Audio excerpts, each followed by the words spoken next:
Bonjour à tous, bienvenue sur Échecs et pédagogie. Salut Romu. Salut Laurent, salut à tous. Alors pour cette étude, nous avons sélectionné une composition de Mandil, publiée en 1962. Le trait est au blanc et vous devez trouver comment gagner. Donc mettez en pause la vidéo, cherchez par vous-même la solution attendue et ensuite Romu va vous dévoiler ce que Mandil avait imaginé et qui est donc la solution véritable de cette étude. Alors, effectivement, ça peut peut-être surprendre au premier abord, puisque tu nous as dit qu'il fallait gagner avec les blancs, et on voit qu'au niveau du matériel, les blancs sont en retard. Alors, on va vite se consoler, rassurez-vous, mais on voit la présence d'une dame dans le camp des noirs, ce qui n'est absolument pas le cas chez les blancs, qui ont une tour et un fou, pour compenser l'absence de dame. Et ce qui nous saute aussi aux yeux, c'est ce roi en B5 qui est forcément pas forcément bien placé justement, puisqu'il est sur la même diagonale que sa dame en A6. Et donc, comme on a un fou de case blanche en H3, on pourrait imaginer utiliser ce fou pour faire des misères sur la diagonale F1 A6. On note également dans le camp des noirs le fou en B8 qui est extrêmement moche. Et, ça, je pense que ça ne vous a pas échappé, puisqu'il y a un pion en D6, un pion en C7, un pion en B6, donc ce fou est complètement enfermé. Donc il ne joue aucun rôle défensif et il ne peut pas vraiment défendre son roi et ne participe aucunement au jeu. Le seul mérite qu'il a, c'est de bloquer le pion B7 et de l'empêcher d'aller faire une promotion sur la case B8, mais bon, c'est un intérêt assez réduit.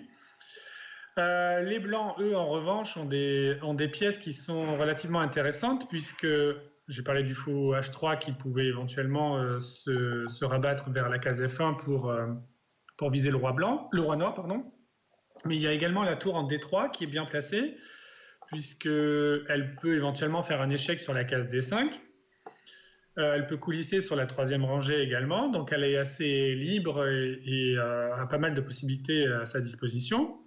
Le fou H8 est également plutôt bien puisque il a la grande diagonale à sa disposition et donc va pouvoir s'exprimer si jamais le roi noir venait sur une case noire et donc pourrait intervenir dans l'attaque de ce roi. Qu'est-ce qu'on peut dire également? On a les pions en A2 et C2 qui protègent un peu le roi blanc, mais qui aussi pourraient éventuellement aider à attaquer le roi noir. On l'a dit, ce roi noir s'est aventuré jusqu'en B5, et donc pourquoi pas un jour avancer ses pions pour attaquer le roi. Le roi en B1 également peut être un soutien et peut servir aussi à attaquer ce roi et à prendre des cases au roi noir. Donc on voit que vraiment toute l'armée blanche est vraiment très bien mobilisée pour essayer de s'en prendre à ce roi. Donc là, le coup qui nous tend les bras, c'est un des coups qu'on a évoqué, c'est le coup fou F1. Alors Mhm. souvent sur cette chaîne, on vous dit qu'il faut observer les échecs en premier. Et ici, il y en avait un de coup, c'était tour D5.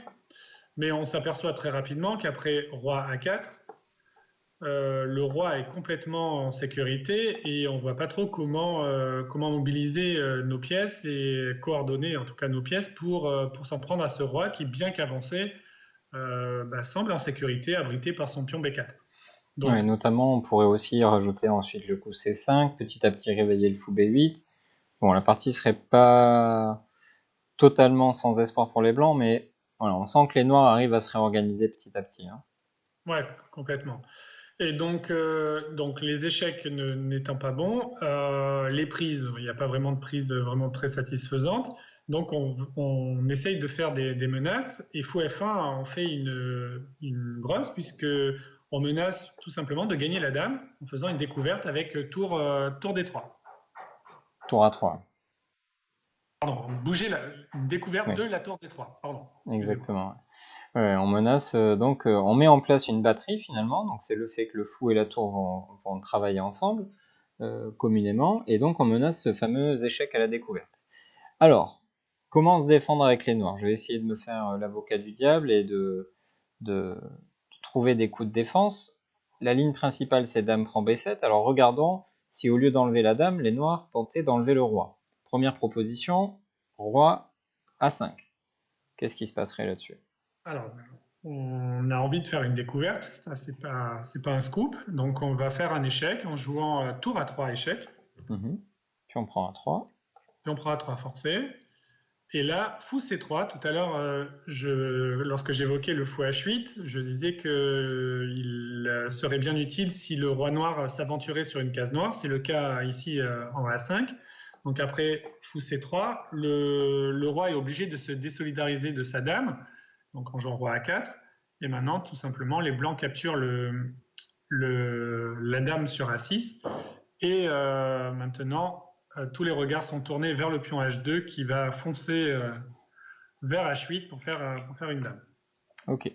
Donc première tentative éliminée. Alors on va rapidement passer en revue toutes les cases disponibles pour le roi. Si roi C6, qu'est-ce que tu aurais à nous proposer là-dessus? Bon, encore une fois, il faut trouver la bonne découverte. C'est toujours la même histoire. Donc là, par exemple, tour prend D6 semble parfait. Donc échec, sur pion prend, on ramasse la dame. Et encore une fois, on se retrouve avec une pièce de plus. C'est le pion H qui file la dame. Ok pour roi C6, on vient de le faire. En cas de... Qu'est-ce qu'on avait rentré d'autre? On avait rentré aussi roi A4. On comprend bien qu'après tour A3, c'est un petit peu toujours la même histoire. Et puisque enlever le roi, visiblement, ça n'évitera pas un échec de la part de la tour, on pense à enlever la dame. C'est pour ça que la ligne principale, c'est dame prend B7. Mais en cas de dame A7, on aurait là aussi un autre problème. Alors dame A7 ou dame A4, en tout cas dame le long de la colonne A. Les blancs feraient tout simplement tour à 3 échecs et par la même occasion attaqueraient la dame. Donc c'est le principe basique d'un échec à la découverte. La pièce qui découvre l'action de la deuxième pièce qui fera échec doit venir faire quelque chose, et notamment ici c'est attaquer la dame. Donc en faisant dame prend B7, ce qu'on comprend c'est que les noirs tentent de cacher la dame justement des attaques possibles de la part de cette tour. Désormais la tour n'a aucun moyen d'aller attaquer la dame. Alors comment enchaîner? Puisque notre idée primaire n'a pas fonctionné. Alors, encore une fois, bien sûr, c'est une découverte que l'on va faire. Donc, ici, on va essayer de coordonner au mieux nos pièces. Et le bon coup, c'est tour D5. Échec. Double échec. Donc, pourquoi c'est la bonne case? Parce que sur D5, la dame permet notamment au fou F1, si besoin, d'arriver sur la case B5. Alors, on peut illustrer avec, par exemple, le coup roi A4. Le roi a deux cases, il a C6 ou A4. Donc, la variante principale étant roi C6, on va d'abord regarder roi A4. Là, fou B5 échec, donc ce que je viens de dire. Donc, sur roi A3, bon, bah, la balade s'achève tragiquement, sans grande surprise, par fou B2. Et terminer ses maths. Et sur roi A5, bah, le roi vient en face de la tour D5, donc il suffit de retirer le fou, donc en C6, bien sûr, pour gagner la dame, et ensuite gagner la partie avec, puisque les blancs se retrouveraient avec une tour de plus. Ouais, l'idée ici est jolie parce qu'on avait d'abord une batterie avec le fou derrière la tour, et au fur et à mesure de la variante, on se rend compte que, donc ici après roi A4, les rôles s'inversent, donc très bonne collaboration. Un coup c'est la tour qui découvre l'action du fou, hein, et la fois d'après c'est le fou qui découvre l'action de la tour. Donc bonne coordination de ces deux pièces-là. Donc comme tu nous l'as dit, après tour D5 échecs, de toute façon, il n'y avait que deux cases disponibles. La case A4, tu nous l'as brillamment réfuté, donc on va penser à roi C6. Alors il faut, on a la tour attaquée, donc les échecs, on n'en a pas. Les prises, on a tour prend F5, mais on ne sent pas que ça soit le coup qui va faire pencher la balance en notre faveur. Et donc, il faut essayer de faire des menaces. Et là, on va réitérer un peu ce qu'on a vu précédemment, à savoir, en jouant le coup fou G2, on crée une menace assez grave, un peu comme tout à l'heure avec fou F1 au premier coup, en faisant une découverte et on profite de l'alignement un peu maladroit du roi C6 et de la dame B7 pour justement faire cette menace le long de la grande diagonale. Donc là, les noirs doivent absolument bouger la dame. Mhm. Donc sur un coup comme dame A7, il y aurait encore la découverte le long de la colonna, donc tour A5, échec, qui donc ramasse la dame et reste encore une fois avec du matériel en plus. Mhm. Est-ce Donc qu'on là, c'est aurait pu fini. essayer d'enlever le roi aussi avec roi D7? Oui, et donc là, on va encore faire une nouvelle découverte avec tour prendre D6, échec, et qui permet donc, encore une fois, de prendre la dame. Donc vraiment, c'est la répétition du même thème de la découverte, Mhm. et avec une belle géométrie à chaque fois, donc c'est assez joli. Et donc la ligne principale, c'est dame C8. La dame s'enfuit, en tout cas tente de s'enfuir. Ouais, elle essaie de se cacher. Ouais. Ouais. Et là, on élimine le pion, on prend le pion sur échec en faisant tour prend F5, échec à la découverte. Donc on voit que la tour est très active sur la 5e rangée. Que faire avec les noirs? Soit roi D7, soit jouer D5. Mhm. Sur D5, on ratiboise encore un peu plus la 5e rangée, on refait tour prend D5 et on remenace donc la fameuse découverte. On retrouve cet alignement entre le fou et la tour, donc on menace tour D8 découverte. Et là, on a bien du mal à donner un bon conseil au noir, puisque la dame ne peut pas se cacher, Mhm.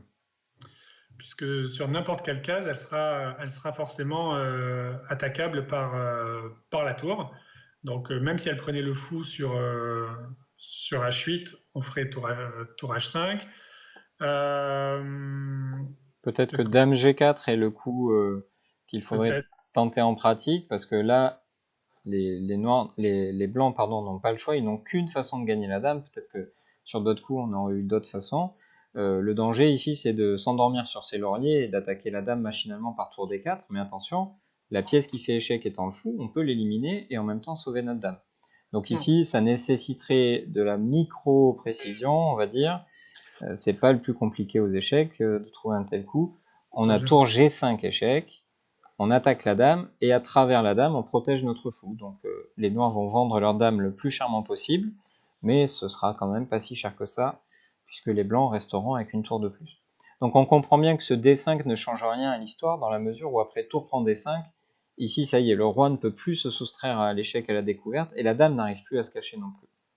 Donc on va continuer toujours cette stratégie de fuite, alors probablement avec les noirs. Après tour prend F5 échec, on ne joue pas D5, et on joue roi D7. Et ici, j'ai envie de dire, pour quelqu'un qui aurait été attentif depuis le début, le prochain coup n'est pas très compliqué à trouver. Non. Là, il doit y avoir une petite voix qui vous dit attention, alignement dangereux sur la diagonale. On voit la dame C8 et le roi D7 qui sont sur la même diagonale. Donc, on n'a qu'une envie, bien évidemment, c'est de placer le fou sur cette diagonale, donc à savoir sur la case H3.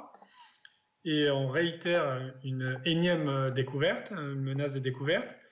Et donc là, que faire? Sur dame prend H8, il y a tour H5 qui gagne la dame.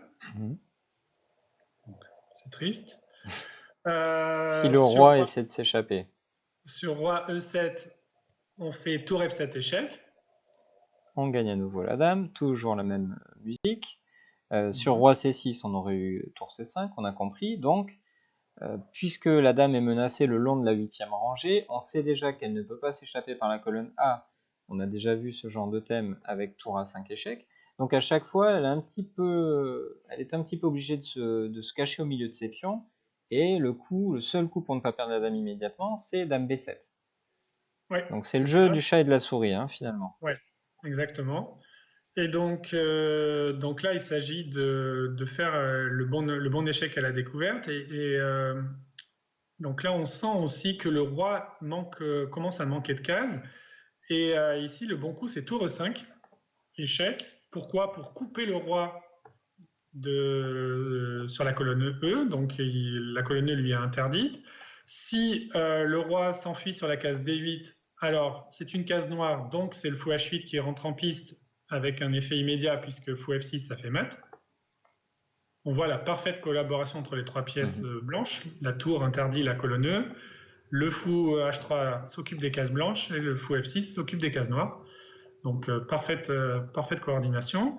Et sur tour E5, roi C6, maintenant on fait de nouveau un échec sur la grande diagonale. Là maintenant c'est même plus une découverte, c'est un échec direct qui gagne le matériel puisque ça y est, la voie est libre et le fou peut enfin prendre la dame au prochain coup et gagner avec le matériel en plus.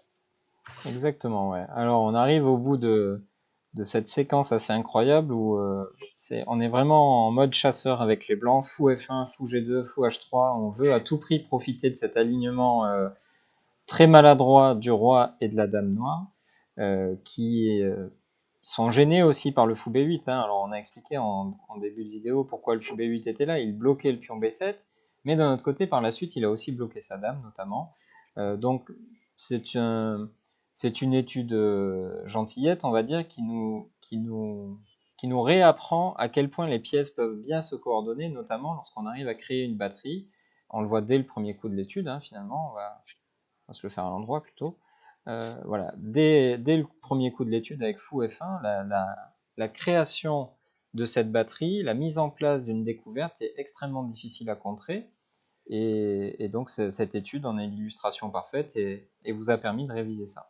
Notamment avec l'aide de la présentation de Romu, toujours aussi parfaite. Donc merci Romu pour tous tes conseils. Et Merci. on espère que vous aviez trouvé cette étude. Elle était dans vos cordes, on commence à vous connaître, on sait de quoi vous êtes capable. Donc bravo à ceux qui auront trouvé. Ceux qui n'ont pas trouvé, ne désespérez pas, c'est loin d'être trivial quand même. Et continuez à vous entraîner dur, notamment en nous suivant. On n'est pas les seuls qu'il faut suivre, mais on espère participer activement à votre entraînement et à votre progression. Merci de liker la vidéo si vous l'avez appréciée, de partager auprès de vos amis qui souhaitent progresser notre travail quotidien, et on vous dit à très vite sur Échec et Pédagogie. À bientôt. Au revoir.